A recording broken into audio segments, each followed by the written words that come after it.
The Yule log represents Nimrod being cut down by his enemies. The Christmas tree represents the slain god revived and worshipped on his birthday.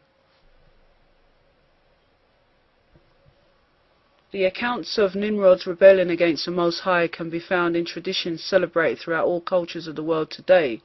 Although the nations were banished across the earth and their languages changed, they still kept within their systems of worship. As the empires changed, the worship of Nimrod continued, but under various names and guises.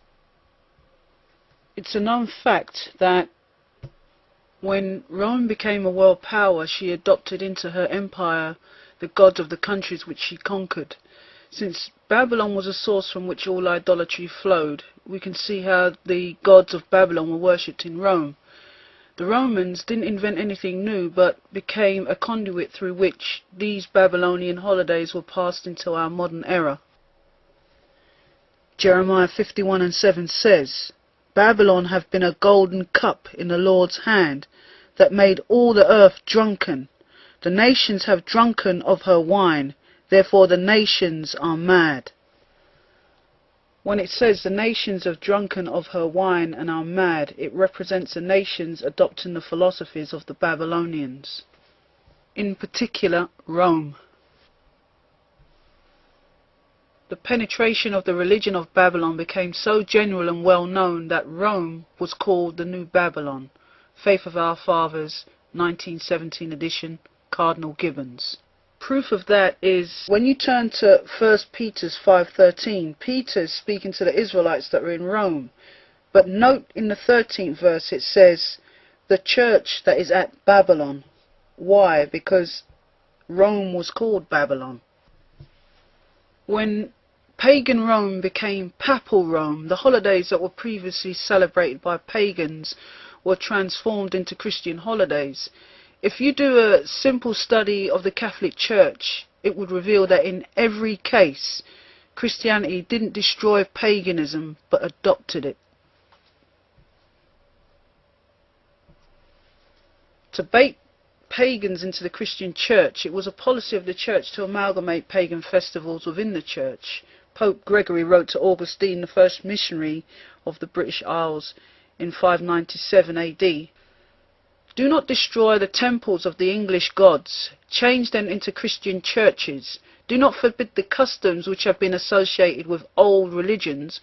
Consecrate them to Christian use." How then did the Roman Church fix on December the 25th as Christmas Day? Why, thus, long before the 4th century and long before the Christian era itself, a festival was celebrated among the heathen at the precise time of the year in honor of the birth of the son of the Babylonian Queen of Heaven. It may fairly be presumed that in order to conciliate the heathen and to swell the number of nominal adherents of Christianity, the same festival was adopted by the Roman Church, giving it only the name of Christ. This tendency on the part of Christians to meet paganism halfway was very early developed. The Two Babylons, page 93. The old pagan holidays were replaced by Christian festivals. The Robigalia became the major litany, the Ambarvalia the minor litany. The Lupercalia was transformed into the purification of Mary, the feast of resurrection of Saul Invictus into Christmas. Eternal Rome, page 325. So, Saul Invictus was changed into Christmas. Now, Saul is Latin terminology, so I'm going to look into this Webster's Encyclopedic Unabridged Dictionary and find out what it means. Saul, an ancient Roman god personifying the sun, variously identified with the Greek god Helios.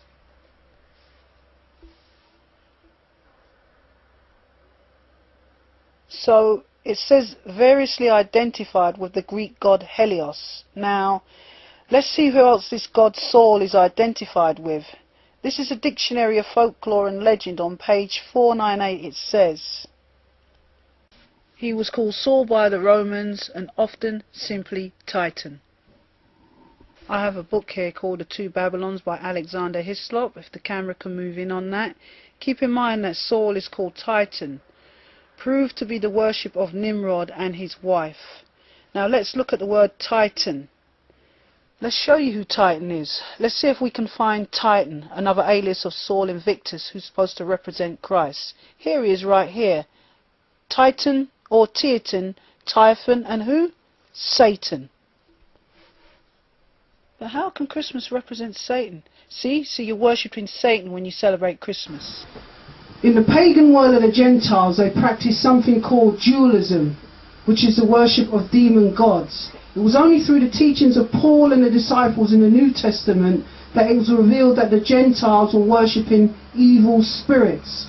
Just like it's being revealed that our people who blindly celebrate this holiday called Christmas are worshipping Satan, the devil. That's why the scripture says, learn not the way of the heathen.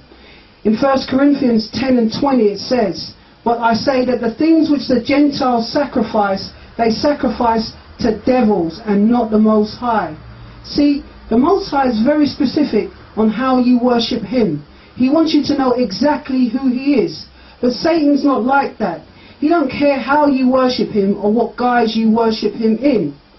But those that the Most High has woken up, that have their finger on the pulse, are wise to Satan's devices.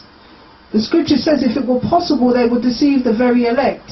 See, Satan knows that most people wouldn't worship him consciously, so he attracts them by creating schemes and guises through which you worship him subliminally. Christmas is one of the guises of Satan, and to participate and celebrate this pagan-born holiday is the worship of Satan. Shalom.